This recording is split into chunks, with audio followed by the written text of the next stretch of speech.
Hello welcome, सत श्री अकाल, आदाब, नमस्कार। आप सबका स्वागत है खेल खेल में के इस नए एपिसोड में। मैं हूं आपका होस्ट और दोस्त सिद्धार्थ महान। हम आ चुके हैं वापस लंदन और बहुत बड़ी स्माइल के साथ, क्योंकि 4th टेस्ट में इंडिया ने मैनचेस्टर में बहुत ही ज़बरदस्त ड्रॉ करा, ज़बरदस्त खेल दिखाया, सभी फैंस के दिल में खुशी भरी और एक उम्मीद जताई कि 5th टेस्ट को जीतकर इंडिया सीरीज़ भी ड्रॉ कर सकती है। अब आगे बढ़ते हैं। हम आ गए हैं ओवल। मेरे पीछे आप देख रहे हैं, this is the famous, the iconic Oval cricket ground. ये 180 साल पुराना ग्राउंड है और वही ग्राउंड है जहां पर इंग्लैंड की ज़मीन पर पहला टेस्ट मैच खेला गया था, और उसी के साथ वो ग्राउंड भी जहां पर इंडिया ने पहली बार 1971 में टेस्ट मैच जीता था। और साथ ही हम बात करेंगे इस एपिसोड में दिव्या देशमुख की, जिन्होंने 5 चेस वर्ल्ड कप जीता और ग्रैंड मास्टर बनी, इंडिया की सिर्फ चौथी। और हमारे शटलर सात्विक चिराग भी सेमीफाइनल में पहुंचे, चाइना ओपन के एक हर्डल दूर रह रहे हैं वो चैम्पियनशिप जीतने के, बट वो भी हो ही जाएगा जल्द से जल्द। वो टॉप 10 में शुमार हो चुके हैं रैंकिंग्स में। इस एपिसोड में हम आपके लिए लाए हैं बहुत सारी स्पेशल स्टोरीज़, कुछ इंटरेस्टिंग अपडेट्स। आप आराम से बैठिए, चाय और कॉफ़ी की चुस्की के साथ मज़े लीजिए। शो की शुरुआत करते हैं इस हफ्ते की टॉप स्पोर्ट्स हेडलाइंस के साथ।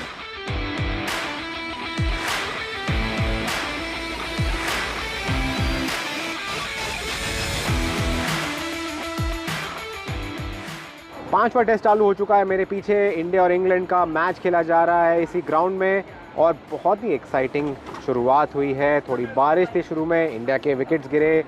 देखते हैं क्या इंडिया इस मैच में वापस पकड़ बना पाएगी और ये मैच जीतकर सीरीज़ को ड्रॉ कर पाएगी। काफ़ी चेंजेस हुए हैं। जसप्रीत बुमराह इंडिया की तरफ से नहीं खेल रहे हैं, बट बहुत ज़्यादा इंपॉर्टेंट है इंग्लैंड की तरफ से उनके कप्तान, रेगुलर कप्तान बेन स्टोक्स, और दुनिया के सबसे बड़े ऑलराउंडर्स में से शुमार बेन स्टोक्स, और साथ ही में उनके फास्ट बॉलर जोफ्रा आर्चर नहीं खेल रहे हैं।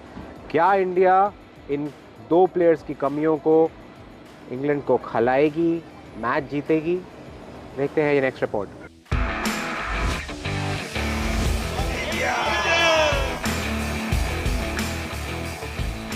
ओवल में चल रहे इंडिया वर्सेस इंग्लैंड के 5वें और फैसलेकारी टेस्ट में अब तक रोमांच अपने चरम पर है। मैनचेस्टर में इंडिया ने जिस अंदाज में टेस्ट बचाया था, उसने सीरीज को जिंदा कर दिया और अब ओवल में दोनों टीमों के बीच चल रहा है कांटे का मुकाबला। 2 दिन पूरे हो चुके हैं और खेल हर सत्र में पलटता दिख रहा है। टॉस हारकर पहले बल्लेबाजी करने उतरी टीम इंडिया की शुरुआत फीकी रही। एटकिंसन की रफ्तार और नियंत्रण ने भारतीय बल्लेबाजों को टिकने नहीं दिया। 5 विकेट लेकर एटकिंसन बने पहले इनिंग्स के हीरो। इंडिया की पूरी टीम 224 रन पर ढेर हो गई।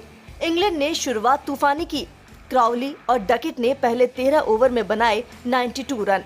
लग रहा था कि इंग्लैंड इस मैच पर हावी हो जाएगा, लेकिन सिराज और प्रसिद्ध कृष्णा ने मैच का रुख मोड़ दिया। सिराज ने 4 और कृष्णा ने भी 4 विकेट लिए।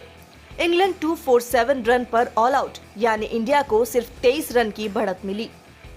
Firstly, I think as a team we knew what happened before lunch, and the 3 fast bowlers, I think we got together in a small corner and decided, what's happened has happened, and all of us know what we need to be doing, and we just said every time we are on the field at the mark, we trust each other enough. Go speak to each other, tell them if you're not on the right track, bring your mate back in track, and just make sure you're bowling the right lines and take it from there. And as a team as well, we spoke about the same thing. Like if the next 2 hours, if we can show some body language, I think it's going to make a big difference, and it made a big difference. India ने 75 run पर 2 wicket खोकर दिन समाप्त किया और कुल 52 रनों की lead बना ली। अब मुकाबला पूरी तरह खुला है। तीसरे दिन के बाद इंडिया थोड़ी मजबूत स्थिति में जरूर है, लेकिन इंग्लैंड का पलटवार कभी भी हो सकता है। आने वाला तीसरा दिन अहम होने वाला है और जीत का रास्ता यहीं से तय होगा।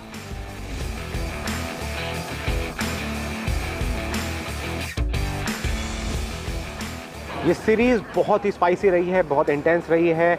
इसमें काफ़ी कंट्रोवर्सीज हुई हैं। आपने देखा 3rd टेस्ट मैच में शुभमन गिल का थोड़ा इमोशनल आउटबर्स्ट हुआ, जैक क्रॉली ने थोड़ा टाइम वेस्ट किया था तो उससे लिए इरिटेट हुए।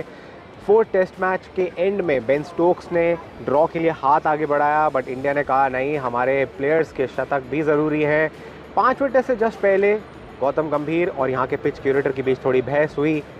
क्या ये कंट्रोवर्सीज, ये फाइट्स इंडिया को एक एक्स्ट्रा एक मोटिवेशन देगी फाइनल टेस्ट मैच जीतने के लिए, या फिर उनको डिस्ट्रैक्ट कर देगी, उनको अपने राह से भटका देगी? देखते हैं ये नेक्स्ट रिपोर्ट। ये दौर शुरू हुआ था दमदार क्रिकेट से, पर अब 3 बड़ी कंट्रोवर्सीज इसमें शुमार हो चुकी हैं। लॉर्ड्स में शुभमन गिल ने इंग्लैंड के बल्लेबाजों के खिलाफ टाइम वेस्टिंग का आरोप लगाया।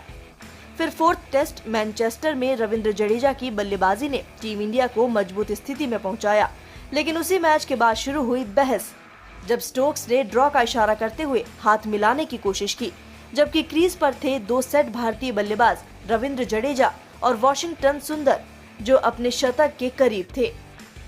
और अब ओवल टेस्ट से पहले माहौल और गर्म हो गया, जब टीम इंडिया के हेड कोच गौतम गंभीर और पिच क्यूरेटर ली फोर्टिस के बीच मैदान पर बहस हो गई। गंभीर ने नाराजगी जाहिर की, जब क्यूरेटर ने भारतीय स्टाफ को पिच से दूर रहने के लिए कहा। बैटिंग कोच सितांशु कोटक ने भी आरोप लगाया कि पिच को लेकर भारत को सख्ती से ट्रीट किया गया, जबकि इंग्लैंड को पूरी छूट मिली। ऐसा आई थिंक जब भी हम लोग विकेट देखने गए ना, तो कोचिज उधर खड़े थे, तभी उन्होंने कोई आदमी भेजा और बोला कि थोड़ा 2.5 मीटर इधर से दूर खड़े हो, विच वॉज लिटिल सरप्राइजिंग। ये पहली बार नहीं है जब ली फोर्टिस जैसे क्यूरेटर विवादों में आए हैं। 2015 में भी एक इंग्लैंड घरेलू मैच में उन पर टीमों से असमान व्यवहार का आरोप लगा था। ओवल में अब आखिरी टेस्ट शुरू हो चुका है और सबकी निगाहें इस बात पर हैं कि क्या ये कंट्रोवर्सीज भारत को जीत की एक्स्ट्रा मोटिवेशन देंगी।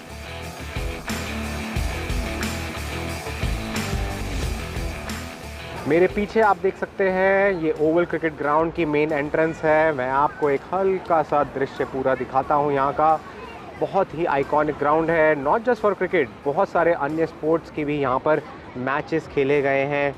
इस ग्राउंड की लेगेसी और हिस्ट्री की हम इस शो में बाद में चर्चा ज़रूर करेंगे, लेकिन पहले बात करते हैं इस शानदार सीरीज़ की। यहाँ पर बहुत ही इंटेंसिटी रही है, बहुत ही एक शानदार तरीके से ये सीरीज़ खेली गई है। दोनों टीमों ने बहुत ही बढ़िया प्रदर्शन किया है और कुछ खिलाड़ियों ने इस पूरी सीरीज़ पे छाप छोड़ी है। देखते हैं वो कौन से खिलाड़ी हैं जो सीरीज़ की बॉलिंग बैटिंग लिस्ट में टॉप पर हैं।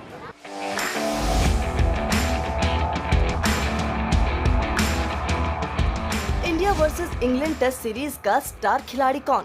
शुभमन गिल ने इस सीरीज में धमाकेदार प्रदर्शन किया है। 743 रन, औसत 82 प्लस, एक डबल सेंचुरी और 3 अन्य शतक। हर मुश्किल स्थिति में उन्होंने भारत की पारी को संभाला। उनके साथ ही केएल राहुल ने भी जबरदस्त कंसिस्टेंसी दिखाई। 532 रन, 2 शतक और औसत 63.80। उन्होंने हर पिच और परिस्थिति में रन बनाए और साथ जांबाज ऋषभ पंत ने भी अपनी ताबड़तोड़ बल्लेबाजी से सीरीज में जान फूंकी। 479 रन और 2 सेंचुरीज। अभी तक के शीर्ष गेंदबाज रहे हैं मोहम्मद सिराज, जो सीरीज में अब तक 18 विकेट ले चुके हैं। वहीं जसप्रीत बुमराह 14 विकेट लेकर टॉप 5 में शुमार हैं, पर उन्होंने केवल 3 मैचेस ही खेले हैं। बुमराह ने हमेशा ब्रेक थ्रू दिलाया जब टीम को जरूरत थी। इंग्लैंड की ओर से बेन स्टोक्स सबसे आगे हैं। 17 विकेट लेकर हर बार जब जरूरत पड़ी उन्होंने जिम्मेदारी निभाई। पर सबसे बड़ा मुकाबला है 2 ऑलराउंडर्स का, Ravindra Jadeja versus Ben Stokes. Jadeja का प्रदर्शन शानदार रहा। 463 रन, जिसमें 1 शतक, 4 अर्धशतक, साथ ही 9 विकेट भी लिए। बल्लेबाजी और गेंदबाजी दोनों में संतुलित योगदान। वहीं स्टोक्स ने विकेट्स भी लिए और 4th टेस्ट मैच में सेंचुरी भी लगाई। बल्ले से मुश्किल मौकों पर रन बनाए, कप्तानी की भी अहम भूमिका निभाई। दोनों की हर विभाग में कड़ी टक्कर देखी गई। अब देखना ये होगा कि इस ऐतिहासिक सीरीज के आखिरी कुछ दिन कौन सा सितारा टीम को जीत की ओर ले जाता है।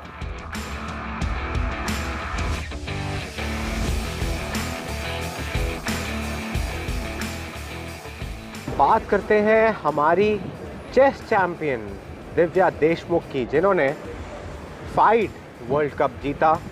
और सबसे इंटरेस्टिंग चीज़ ये है कि फाइनल में हमारे देश की ही कोनेरू हम्पी को हराकर उन्होंने ये वर्ल्ड कप अपने नाम किया। देश का नाम तो उन्होंने रोशन किया ही, बट महिलाओं के लिए भी एक बहुत बड़ी अचीवमेंट रही। 88 इंडिया की वो ग्रैंड मास्टर बनी। बट जैसे मैंने पहले बताया था, विमेंस ग्रैंड मास्टर वो इंडिया की सिर्फ 4थी ही है। बहुत बड़ी उपलब्धि और बहुत बहुत बधाई। देखते हैं उनके पूरे टूर्नामेंट की अच्छे प्रदर्शन की ये झलकियाँ।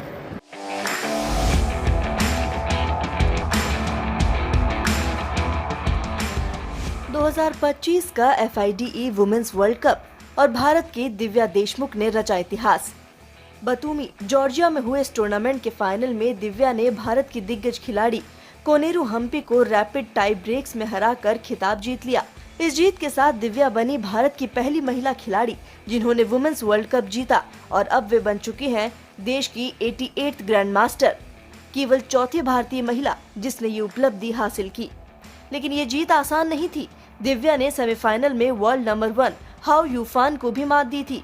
पूरे टूर्नामेंट में उनका खेल आक्रामक, धैर्यपूर्ण और रणनीतिक रहा। उनके प्रदर्शन पर प्रधानमंत्री नरेंद्र मोदी ने ट्वीट कर कहा कि ये जीत नारी शक्ति की मिसाल है।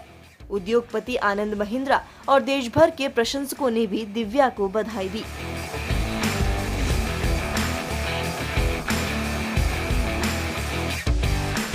नागपुर लौटने पर दिव्या का शाही स्वागत हुआ। फूलों की वर्षा, रोड शो और जबरदस्त सम्मान ने दिखा दिया कि भारत को अपनी नई चेस क्वीन मिल गई है। दिव्या की ये जीत सिर्फ ट्रॉफी नहीं, एक प्रेरणा है उन लाखों लड़कियों के लिए जो बड़े सपने देखती हैं। उनके खेल ने दिखाया कि आत्मविश्वास, कड़ी मेहनत और धैर्य से कोई भी सीमा पार की जा सकती है।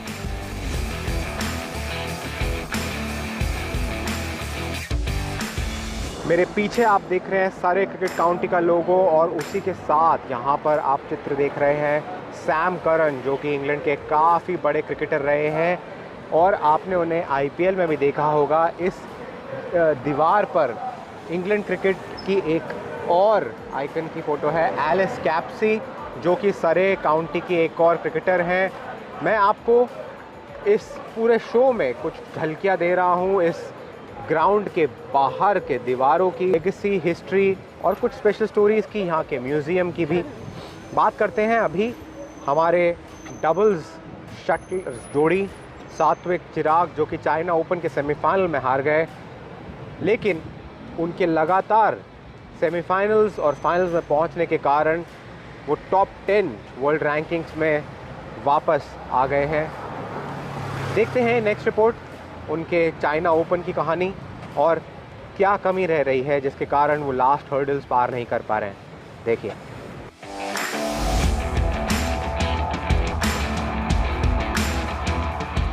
चाइना ओपन सुपर 1000 में भारत की टॉप डबल्स जोड़ी सात्विक साईराज रंकीरेड्डी और चिराग शेट्टी सेमीफाइनल तक पहुंची, लेकिन एक बार फिर उनके राह में दीवार बने मलेशिया के एरॉन चिया और सोह वुई येक।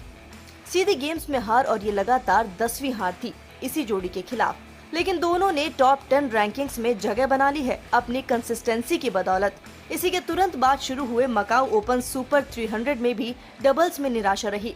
सात्विक चिराग क्वार्टर फाइनल में ही मलेशिया से करीबी गेम में हारकर बाहर हो गए, लेकिन पुरुष सिंगल्स में नई उम्मीदें जगी हैं। लक्ष्य सेन, जो टूर्नामेंट में दूसरे वरीय खिलाड़ी थे, चीन के झुआन चैंगझू के खिलाफ पहला गेम हारने के बाद जबरदस्त वापसी की और मैच जीतकर सेमीफाइनल में जगह बनाई। वहीं 23 वर्षीय युवा खिलाड़ी थरुण मन्नेपल्ली ने धमाका कर दिया। दुनिया के पूर्व जूनियर चैंपियन हु जियान को हराकर पहली बार सुपर 300 सेमीफाइनल में पहुंच गए। सभी फैंस दोनों से बड़ी एक्सपेक्टेशंस लगाए हैं और उम्मीद करते हैं वो टाइटल जीत के साथ भारत लौटेंगे।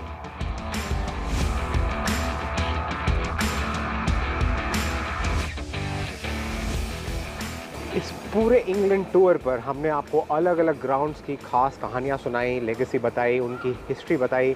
अब लेकर चलते हैं आपको इस शानदार ओवल क्रिकेट ग्राउंड की हिस्ट्री, लेगेसी और यहाँ पर क्या खास रहा, कुछ सेकेंड वर्ल्ड वॉर से जुड़ी मेमोरीज़, कुछ कहानियाँ और साथ ही 1971 में जो हमारी इंडिया की फर्स्ट इंग्लैंड पर क्रिकेट विन थी, इंग्लैंड के ज़मीन पर, वो भी इसी ग्राउंड पर हुई थी, उसकी भी कुछ खास झलकियाँ यहाँ पर क्रिकेट म्यूज़ियम भी देखिए। बिना कुछ ज़्यादा बताए आपको लेके चलता हूँ इस खास स्टोरी में। देखिए ये next special story of the Oval cricket ground.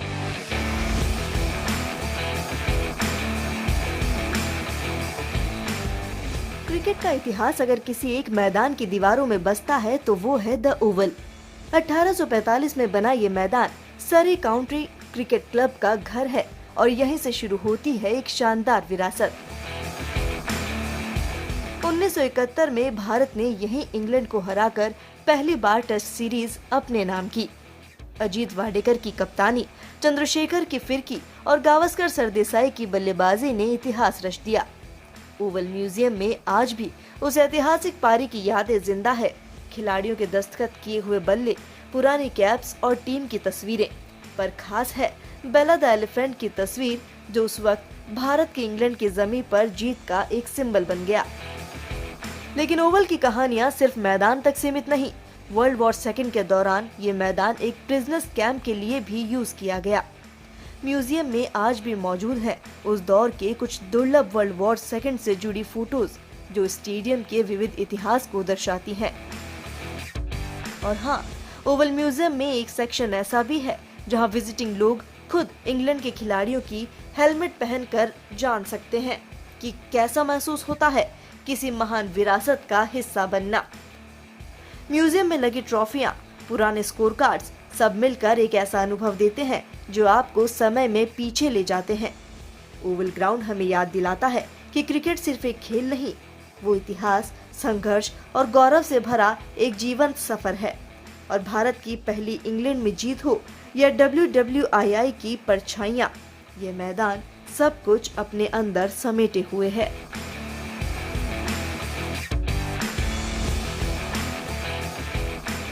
तो ये थी इस हफ्ते की टॉप स्पोर्ट्स स्टोरीज। मैं आ गया हूँ इस शहर के बीचों बीच, जैसे सेंट्रल लंदन, पिकेटली सर्कस। यहाँ पर शाम को सभी लोग इंजॉय करने आते हैं। बहुत कलर है, बहुत रौनक है, बहुत भीड़ है। मुझे उम्मीद है ये 5 हफ्ते का सफ़र आपको बहुत अच्छा लगा, मज़ा आया। जितना मुझे ये पूरे इंग्लैंड टूर की कवरेज करने में अच्छा लगा, उम्मीद है आपको भी उतना ही मज़ा आया होगा। हमसे सोशल मीडिया पर जुड़िए, बताइए कि आपको ये पूरा 5 हफ्तों का टूर कैसा लगा। अलग अलग वेन्यूज़, अलग अलग स्टेडियम्स, अलग अलग सिटीज़। हमने कोशिश करी कि आपको best of the best coverage दें। आप हमारे स्पेशल दिलचस्प सेगमेंट स्पोर्ट्स टाइम मशीन से भी जुड़िए, जिसमें आपको मिलेंगे 1 मिनट के अंदर बहुत ही इंटरेस्टिंग स्पोर्ट्स अपडेट्स और इन्फॉर्मेशन, स्पेशल कहानियाँ। मैं आपको छोड़ जाता हूँ कुछ स्पेशल फैंस इंटरेक्शंस, कुछ इंटरेस्टिंग फैंस, क्योंकि फैंस ही ये स्पोर्ट्स को बनाते हैं। ये शो उन्हीं की वजह से है। आप इंजॉय कीजिए, आराम करिए। अगले हफ्ते हम आपको फिर मिलेंगे। खेल खेल में जारी रहेगा अब इंडिया से अगले हफ्ते से। देखते रहिए खेल खेल में विद सिद्धार्थ महान।